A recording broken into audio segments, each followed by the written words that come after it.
So, as of the 3rd of this month, it's already been a year since this channel began. Don't know about anyone else who's been with the channel since early on, but it has gone extraordinarily fast for me. Well, it feels like I was working on videos like the Harry Potter reviews ages ago. The day that I uploaded the first video feels like it was yesterday. There isn't going to be another video this week, so if you're not interested in stuff about the channel itself, feel free to skip this. I'm working on sort of reformatting everything to some extent, and adding a new show to the mix. So I'm too busy this week to create this and another normal review or editorial. Anyway, let's just skip to it, and go through some things I'm proud of, some things I think I can improve on still, and general goals for the channel. First, things I'm proud of. Obviously, the thing I'm the most proud of is that I was able to pretty much stay on schedule this entire year. There were a few times where I was a few hours late, and one instance where I was like 2 days late on uploading. Most of those were due to issues with footage that I'd captured, or inconsistencies with my internet connection when it came time for a video to go up. But the fact that I was able to upload 2 videos a month without any major editing experience beforehand was surprising to me. I originally had 2 months of backlog videos ready to go, because I was all but sure I wouldn't be able to get them done that quickly, and the Final Fantasy IX review ate most of those up. I know 2 videos a month isn't near as fast as many other channels can do, but hopefully it's enough for everyone to enjoy. Speaking of editing, I also really like how much the quality of my videos has improved in terms of how well they're put together. Audio was a huge issue for me back in the beginning, and it still is to some extent, but I think I've finally found the optimal way to record voiceovers so that they sound loud and full enough, while also being consistent over each video. I still really dislike the actual act of editing, but it's not quite as grating as it originally was. I've tried to do things that make it more fun, like the whole fourth wall breaking YouTube thing in my Dark Souls Heket editorial. The problem is that I'm not quite skilled enough for things like those to be more fun than they are time consuming. Again, I'm not that great at editing still, so just those 2 bits took me several hours of work to get right. It also doesn't help that my computer struggles to edit many of the things going on at once. There's been several times where I've just had to wing it, only to find out after a video is done rendering that things weren't timed correctly and it had to be fixed and rendered again. Not fun. That's also why I don't upload my videos in 1080p, by the way, in case anyone was wondering. I totally would, if I was even able to capture at that resolution without dropping frames left and right. Some games don't even like to capture a 720, with the audio being offset for some reason. Finally, I'm rather proud of the quality of my editorials.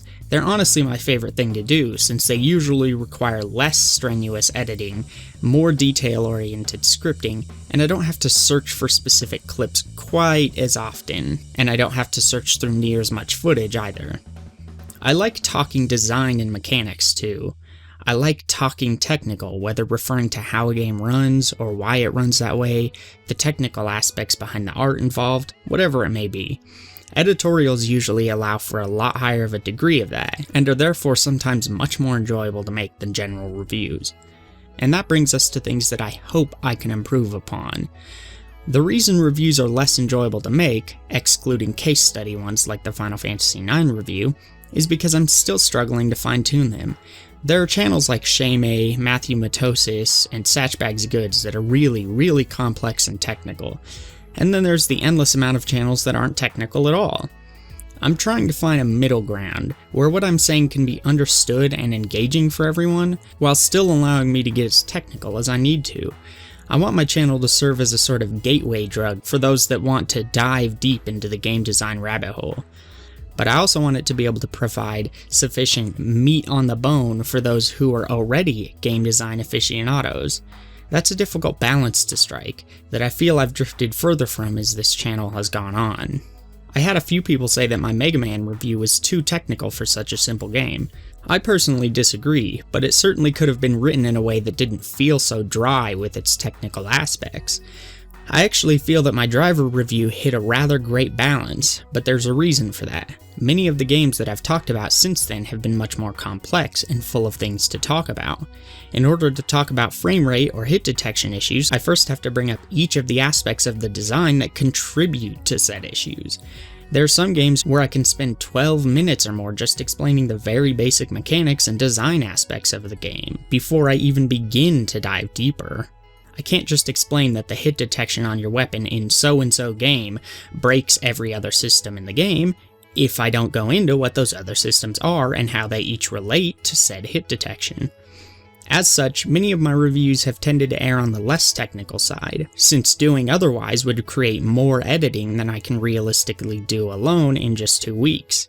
Simpler games fare much better in that regard, since I don't have to explain 10 minutes of basic controls like in something like Echo Night Beyond. Another issue I'm still trying to improve is my delivery. I've heard everything from "your voice and enunciation is perfect for voiceovers" to "you really need to find someone else to do that part because you're terrible at it," all coming from people who are basically strangers and have no reason to pretend I'm better or worse than I am. What that tells me is that I could be better, despite already improving quite a bit. That issue's pretty simple overall though. Finally, I want to improve the overall aesthetic of the channel. The logo I use was honestly just sort of thrown together after a few basic concepts. The title cards got more time put into them, but the colors are inconsistent. I don't know how many of you watch these videos on mobile devices, how many on PC, and how many of you on a television. But while my thumbnails and title cards look great on a computer and on a mobile device, as far as the examples I've seen anyway, they look really blown out on televisions. I've tried desaturating the colors, changing them to different ones entirely, changing the file type, how it's exported, the size and detail. I've tried everything. I can't get them to look good on a television no matter what. It's strange, since many other thumbnails are just as bright and vibrant without being washed out, and even things like the T-Mobile commercials look absolutely amazing on a TV, despite me even trying to use the same exact pink as them. This hopefully won't matter much soon, however, because of how I'm restructuring the aesthetic. Now, on to goals. My low-end goals for this last year were to get a grip on scripting, editing, and voiceovers, as well as consistently uploading. I would say I reached most of those well enough to be happy with. I also had the personal goal of reaching at least 1,000 subscribers. Yeah, didn't even get close to that one. It's either that I'm much more terrible at this than I realize, or just bad luck. Whatever it may be, while it sucks to still be under even just 100 subs, I'm glad that my videos consistently are enjoyed by people. It's just as important to me that my work is understood and received well, which it seems it generally is. As for goals for the future, I'm still holding on to that 1,000 subscriber mark for the next year of content. I want this channel to grow a community of its own, so that we can all talk about things like design and whatnot together. I have several ideas for shows and such that I've written down over the year that I would love to do, but that also require a bigger community, so I'm going to keep pushing until I get to that point. My only other major goal would be to keep improving my content to the point that it's indistinguishable from the best of the best. I want a beautifully crafted aesthetic like Satchbag's Goods or Game Dave. I want amazing audio quality like Lazy Game Reviews. I want to be able to go as deep as Errant Signal, while still being as approachable and comforting to watch as Classic Game Room. I want people to feel the same elated excitement when one of my videos appears in their feed as I do when a new Errant Signal or Angry Joe or Shaymay appears in my own feed. To me, getting a well-crafted video to watch from my subscriptions is like getting a gift on my birthday. I want to make content that can do the same thing for other people. I want to contribute something meaningful, memorable, rewatchable, impactful, engaging, detailed, approachable, and professional. That's my goal with this channel, and hopefully I can reach it someday. Thank you to all of my viewers. New, old, frequent, infrequent, ones who comment and ones who don't, ones who leave likes, the one who's left a dislike, ones who ignore both buttons entirely, subscribers, passerbys, everyone. Thank you all so much for your time over the past year, and I look forward to providing better content than ever before in the coming year. See you next time, hopefully with something brand new in more ways than one.